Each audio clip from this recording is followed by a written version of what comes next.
আমি 1952 সাল দেখিনি 1971 সাল। তবে হ্যাঁ, আমি দেখেছি 2024।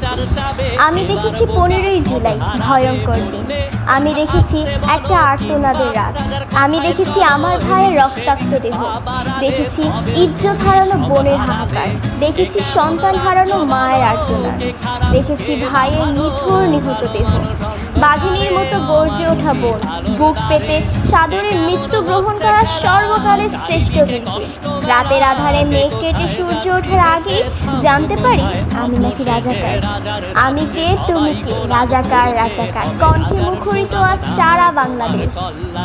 যে দেশে এতদিন স্বাধীন ভেবেছিলাম, যে দেশে এতদিন স্বাধীনভাবে বেঁচে থাকার অহংকার করতাম, যে দেশে স্বাধীনভাবে গাইতে পারতাম, এমন দেশটি কোথাও খুঁজে পাবে না কো তুমি। সকল দেশের রানী সেজে আমার জন্মভূমি। আর সর্বোপরি সেই দেশে আমাদের উপাধি দিল রাজাকার। তাও আবার কাদের? যারা পরবর্তী প্রজন্মের স্মার্ট বাংলাদেশ, যারা আগামীর বাংলাদেশ। হায় আফসোস, হায় সোনার বাংলা। এ কেমন রাজ্য বলো, কে খারাপ কে বা ভালো? ভালো মানুষ অন্ধকারে, অমানুষী আলোর দ্বারে। এ কেমন হচ্ছে খেলা, চারিদিকে কষ্ট মেলা।